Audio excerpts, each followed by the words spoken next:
అందరికి నమస్కారం. ఇక్కడ ఏంటంటే నేను చెప్పాను కదా ఆల్రెడీ అంతకుముందు వ్లాగ్లో అండమాన్ ట్రిప్కి వెళ్తున్నానని చెప్పేసి. మాకు మార్నింగ్ 6కి ఫ్లైట్ ఉండింది. సో మార్నింగ్ 3కే లేచి రెడీ అయ్యి 4:30 కల్లా హైదరాబాద్ ఎయిర్పోర్ట్కి చేరుకున్నాము. మీకు డౌట్ రావచ్చు 6కి ఫ్లైట్ అయితే 4:30కి ఎందుకు అంటే చెక్ ఇన్ చాలా టైం పడుతుందండి మనకి. అండ్ ఇక్కడ జనాలు చూసారు కదా, మేము ఎంత ఎర్లీ మార్నింగ్ వచ్చినా సరే చాలా పెద్ద క్యూ ఉండింది. మేము ఆల్మోస్ట్ 30 to 40 మినిట్స్ వరకు వెయిట్ చేసాము మా లగేజ్ బ్యాగ్ ఇవ్వడానికి. ఫైనల్లీ మన బోర్డింగ్ పాస్ అయితే వచ్చేసింది. మన లగేజ్ మొత్తం అక్కడ ఇచ్చేసాము. అండ్ ఇప్పుడు మా దగ్గర చిన్న చిన్న బ్యాగ్స్ ఉన్నాయి. మన దగ్గర చిన్న బ్యాగ్ ఉంది కదా, దాన్ని కూడా చెక్ ఇన్ చేస్తారనమాట. ప్రతిదీ ట్రేలో పెట్టేసేయాలి. మనం పెట్టుకున్న చైన్ గానీ, వాచ్ కానీ, పవర్ బ్యాంక్స్ కానీ. బ్యాగ్ లో మైక్ కూడా ఉండే, అది కూడా చాలా స్పెషల్ గా చెక్ చేశారు ప్రతి ఎయిర్పోర్ట్ లో. నేను కాంటాక్ట్ లెన్స్ యూజ్ చేస్తాను కాబట్టి సొల్యూషన్ కూడా క్యారీ చేస్తూ ఉంటాను. సో అది కూడా బయటకు తీసి పెట్టాలి, ఎందుకంటే అది స్కాన్ అయ్యేటప్పుడు కొంచెం ప్రాబ్లం అవుతుంది. చూసారు కదా, పెట్టుకున్న వాచ్, చైన్, బ్రేస్లెట్ అన్ని తీసేసి ట్రేలో పెట్టాలన్నమాట, లేకపోతే మనల్ని ఎలవ్ చెయ్యరు. అండ్ మనం ఏమేం క్యారీ చేయకూడదు అనేది కూడా మనకి క్లియర్ గా అక్కడ బోర్డ్స్లలో మెన్షన్ చేస్తారు.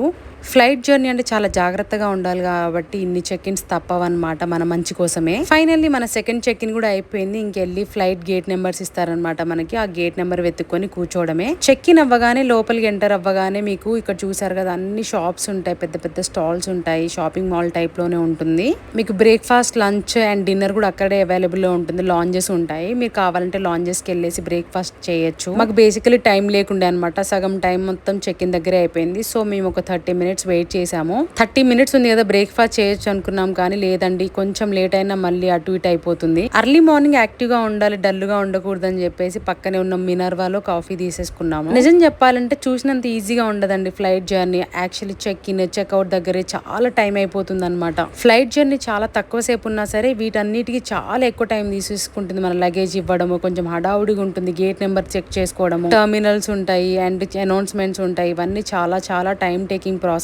అండ్ ఇంకొకటి ఏంటంటే ఎయిర్పోర్ట్ లో మనకి ఏ షాప్ కి వెళ్ళినా సరే ఫుడ్ గానీ, రెస్టారెంట్ చాలా కాస్ట్లీ ఉంటాయి, డబుల్ చార్జెస్ ఉంటాయి మనకి. ఇప్పుడు నేను తాగే చాయ్ ఏంటంటే బయట తీసుకుంటే మనకి 20-30 రూపీస్ లో వస్తుంది. బట్ ఇక్కడ చూస్తే కనుక మినిమం 170-200 రూపీస్ లో ఉంటుంది అనమాట. అంత గొప్పగా ఉంటుందంటే ఏముండదు, కానీ మార్నింగ్ కొంచెం యాక్టివ్ గా ఉండడానికి, రిఫ్రెషింగ్ కోసం నేను చాయ్ తీసేసుకున్నాను. ఇంకొక బెనిఫిట్ ఏంటంటే మనకి ఏ ఎయిర్పోర్ట్ కి వెళ్ళినా లాంజెస్ ఉంటాయి, ఫుడ్ లాంజెస్. దాంట్లో ఏంటంటే మన క్రెడిట్ కార్డ్ పైన ఆఫర్స్ ఉంటాయి మనకి. ఇయర్లీ మనకి బెనిఫిట్స్ ఉంటాయి అనమాట. 3 times స్వైప్ చేయొచ్చు లాంజెస్ లో అని చెప్పేసి. Depends on credit card, company wise మనకు ఆఫర్స్ ఉంటాయి. జనరల్ గా లాంజెస్ కి వెళ్తే చాలా తక్కువలో అయిపోతుంది, 2 రూపీస్ ఆర్ 25 రూపీస్ కట్ అయిపోతాయి అంతే. చాలా వెరైటీస్ ఆఫ్ ఫుడ్ తినొచ్చు.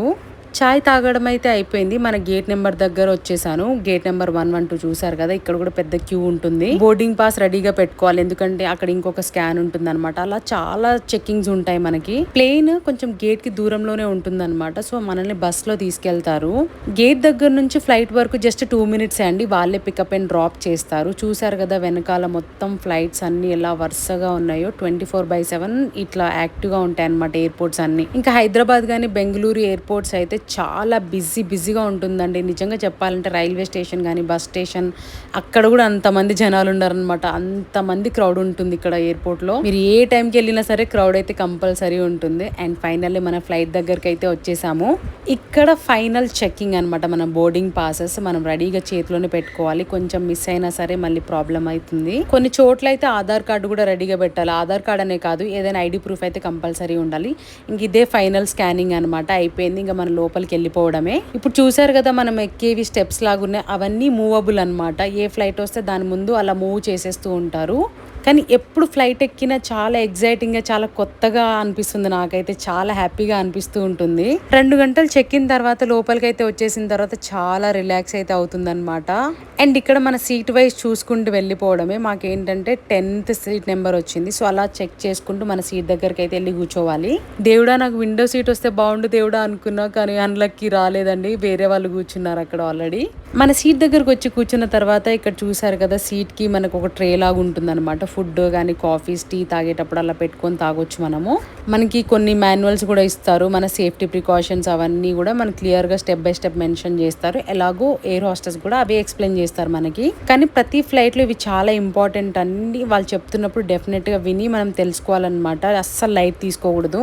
మనతో పాటు వేరే ప్యాసింజర్స్ కూడా ఉంటారు కదా, పాపం వాళ్ళ బాధలు వాళ్ళవి. అండ్ వాళ్ళు కూడా సీట్లు వెతుక్కొని కూర్చోవాలి. సో అలా చాలా టైం పడుతుంది. మనతో పాటు చిన్న చిన్న బ్యాగ్స్ తీసుకొచ్చాం కదా, అది ఇక్కడ స్టోర్ చేసుకోవచ్చు పైన. అండ్ ఇలా ప్రతి సీట్కి ఉంటుందన్నమాట సేఫ్టీ ప్రికాషన్స్ అండ్ ఇలాంటి మాన్యువల్స్ అవన్నీ ప్రతి సీట్ దగ్గర కంపల్సరీ ఉంటాయి.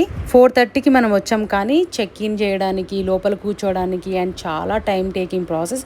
ఇక్కడ ఎయిర్ హోస్టెస్ అందరూ మనకి ఎక్స్ప్లెయిన్ చేస్తారనమాట సేఫ్టీ గురించి. అది చాలా జాగ్రత్తగా వినాలి అందరూ. ఫ్లైట్ టేక్ ఆఫ్ అయ్యి చాలా సేపు అయింది అండ్ మేము ఫ్లైట్ టికెట్స్ బుక్ చేసుకునేటప్పుడే యాడ్ చేసాం అనమాట. పొద్దున్నే బ్రేక్ఫాస్ట్ చేయడానికి టైం ఉండదు కాబట్టి శాండ్విచెస్ ఆర్డర్ చేసుకున్నాము, పన్నీర్ శాండ్విచ్. సో ఎయిర్ హోస్టెసే వాళ్ళు మా సీట్ దగ్గరకు వచ్చి మరీ ఇచ్చేసి వెళ్తారనమాట. చాలా ఫ్రెష్గా చాలా చాలా టేస్టీగా ఉండే శాండ్విచ్ అయితే. నాకు జర్నీ అన్న ఎక్కడికైనా ట్రావెల్ చేస్తున్నప్పుడు చాలా అంటే చాలా ఆకలిస్తుంది అనమాట. Time to time breakfast lunch dinner అయితే కంపల్సరీ స్కిప్ చేయకుండా తింటాను నేను. బేసిక్లీ వెజ్ శాండ్విచ్ అంటే నేను జనరల్గా ప్రిఫర్ చేయను, కానీ పన్నీర్ శాండ్విచ్ నిజంగా చాలా అంటే చాలా టేస్టీగా సాఫ్ట్గా ఉండే బ్రెడ్. సో అలా శాండ్విచ్ తినుకుంటూ జర్నీ ఎంజాయ్ చేస్తూ అలా చాలా సేపు మంచిగా ముచ్చట్లు పెట్టుకుంటూ ఉన్నాం ఫ్రెండ్స్ అందరం. శాండ్విచ్ తో పాటు మనకి కాంప్లిమెంటరీ కాఫీ కానీ టీ అది ఉంటుంది. నేను బ్లాక్ కాఫీ తీసుకున్నాను అనమాట కొంచెం యాక్టివ్గా ఉండడానికి. కానీ నేనైతే నిజంగా చాలా ఎగ్జైటెడ్ ఉన్నానండి, ఎప్పుడెప్పుడు రీచ్ అవుతానా అని చెప్పేసి నిద్ర ఆపుకొని మరీ కాఫీ తాగుతూ కూర్చున్నాను. ఈ వీడియో ఎందుకు తీసుకున్నానంటే జనరల్గా నా ఎక్స్పీరియన్స్ ఎలా ఉంటుంది అని చెప్పడానికి మాత్రమే. ఫైనల్లీ అయితే కెప్టెన్ మనకి అనౌన్స్మెంట్ ఇచ్చారు, ఇట్లా అండమాన్ రీచ్ అయిపోయామని. పైనుంచి ఐలాండ్ చూడండి. నా లైఫ్ లో ఫస్ట్ టైం అనమాట. ఎంత ఎగ్జైట్ అయ్యానంటే బాబు ఇంత బ్యూటిఫుల్ గా ఉంటుందా వరల్డ్ అనుకున్నాను. మీకు ఒక ఫ్యాక్ట్ చెప్పాలా, అండమాన్ లో మోర్ దాన్ 500 ఐలాండ్స్ ఉన్నాయంటే నమ్ముతారా మీరు? ఆ 500 ఐలాండ్స్ ఉన్నాయి కదా, దాంట్లో 30 ఐలాండ్స్ జనాలు నివసిస్తూ ఉంటారనమాట.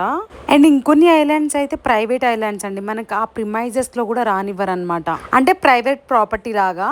ఆ వీడియో చూడండి ఎంత అందంగా ఉందో అసలు. ఇంకా మనం అండమాన్ రీచ్ అవ్వక ముందే ఇంత బ్యూటిఫుల్ గా ఉందంటే, నేను మాత్రం ఇవన్నీ సినిమాలో చూడడం కానీ ఫస్ట్ టైం కళ్ళతో చూస్తున్నప్పుడు ఆహా నా ఆనందం చూడాలండి. ఒక మినీ హెవెన్ అనే చెప్పొచ్చు అనమాట. మీరు కనుక ఎక్కడికైనా ట్రిప్ ప్లాన్ చేసుకుంటే అండమాన్ కి ప్లాన్ చేయండి. అంత ఎక్స్పెన్సివ్ ఏం కాదు, బడ్జెట్ ఫ్రెండ్లీగా ఉంటుంది. ల్యాండ్ అవ్వగానే ఫస్ట్ ట్రై చేసిన అనమాట కోకోనట్ వాటర్. ఆహా చూడండి అసలు ఎంత పెద్ద పెద్ద కొబ్బరికాయలు ఉన్నాయో అక్కడ. అండ్ ప్రైజెస్ వచ్చేసి 50, 60, 80 ఆ రేంజ్ లో ఉన్నాయన్నమాట. మేము ప్యాకేజ్ లో వెళ్ళామని చెప్పాను కదా, సో ఎయిర్పోర్ట్ లో దిగగానే మనకి డ్రైవర్ పికప్ చేసుకోవడానికి వచ్చాడు.